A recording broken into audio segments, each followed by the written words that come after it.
On the show this week, we traverse the breadth of the world's second largest country, Canada.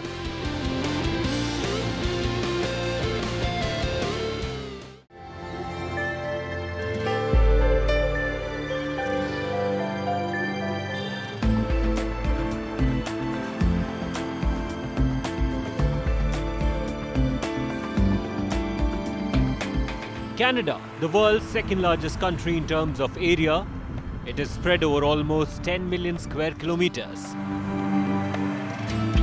It is divided into 10 provinces across a total of 4 time zones. And tying them all together is the Trans-Canada Highway. But why are we telling you all this? You see, we here at AutoToday are always up for a big adventure, and this one is truly epic. What we plan to do is drive the entire length of this country, right from Quebec City all the way to Vancouver, which is about 5,000 kilometers away. Throughout the journey, we'll take you through the most picturesque places in this country, the best roads, the best food, and we'll show you everything there is to see about Canada. I know it sounds like a daunting task, especially keeping the weather in mind, but trust me, it's not going to be. It's going to be the most fun we've had on a road trip in a long time. So sit back and watch this. Time to hop into our car and start exploring. Our journey starts in Quebec City. Unlike Canada's big metropolitans, this city charms you with its laid-back nature. Magnificent architecture,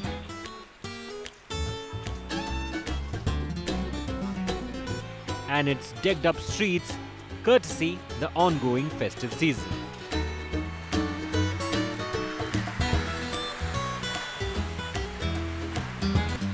Covered in snow, Quebec City is especially beautiful this time of the year.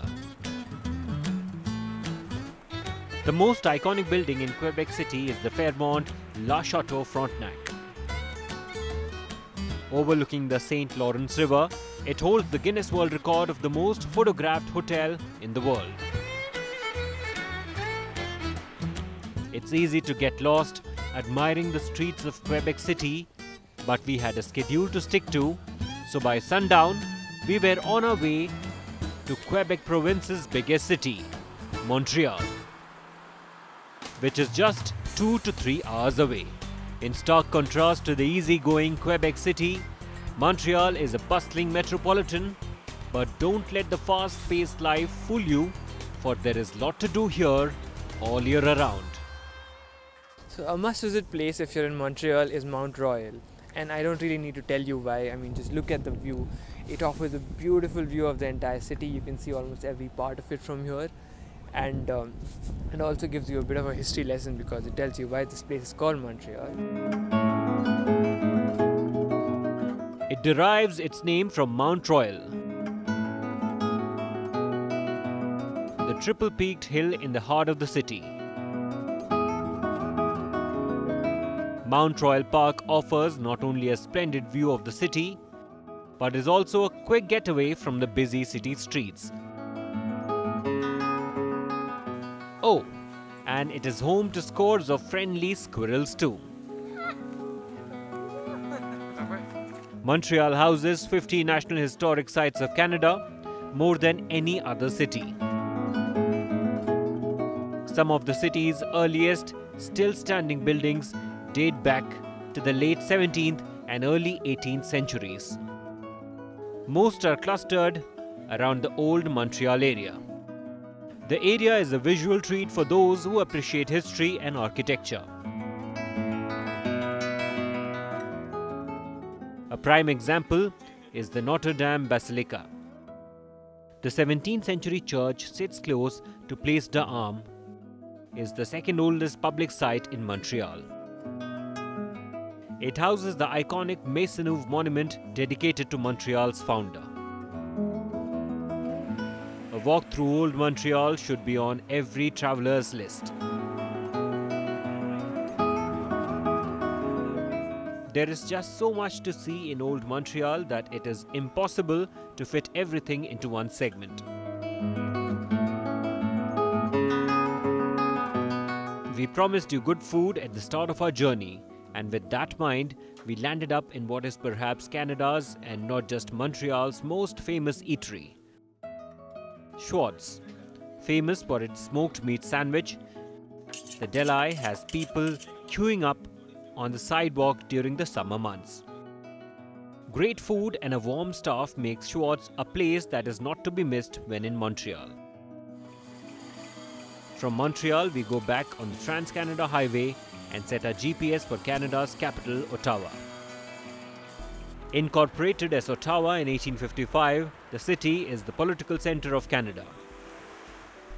It is home to the Parliament of Canada.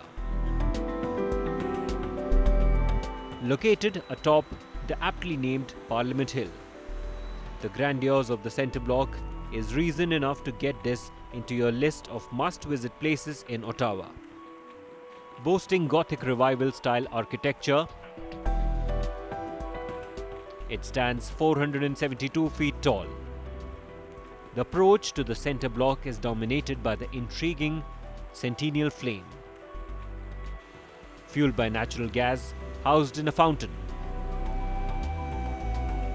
It was put in place to commemorate Canada's 100th anniversary in 1967. The fountain contains the shields of Canada's 13 provinces and territories.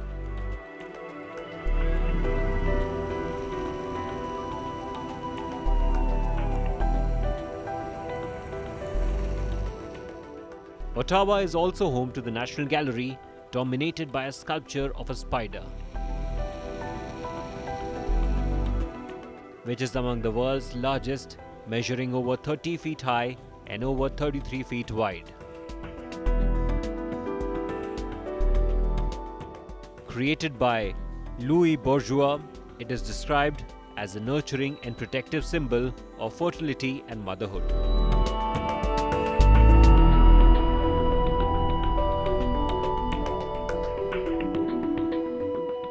But our first stop was the Canada Science and Technology Museum. As its name suggests, the Canada Science and Technology Museum gives the public a peek into the technological and scientific history of Canada and the ongoing relationships between science, technology, and Canadian society.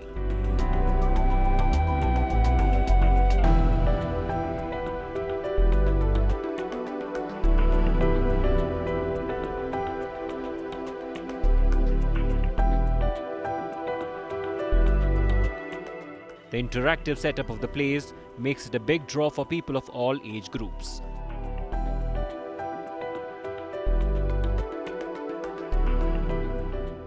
Its walls house some of the earliest locomotives. The Hall of Trains is just the start to an incredible display ranging from iconic vehicles to the evolution of Canada's iconic Ski-Doo snowmobiles. Treasured artifacts to the popular Crazy Kitchen, which thanks to an angled floor, combined with the tiles and drapes and the whole setting as such, can easily mess with your head and throw your senses off. The start to our Trans-Canadian expedition was enough to make us fall in love with the place, and we had barely seen a fraction of what we had planned. Frankly, we could have spent days soaking in the history and stunning landscapes.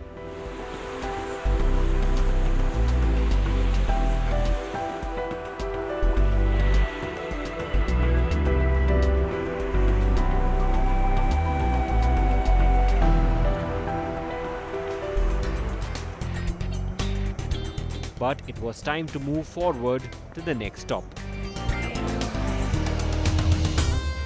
With the sun setting, painting the sky orange, we resumed our journey on the Trans-Canada Highway with Toronto as our heading.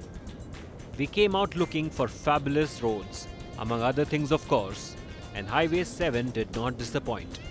Our Trans-Canadian expedition will continue over the coming weeks as we head further west, bringing you more scenic roads, stunning visuals, and a tour of the best places to visit in Canada.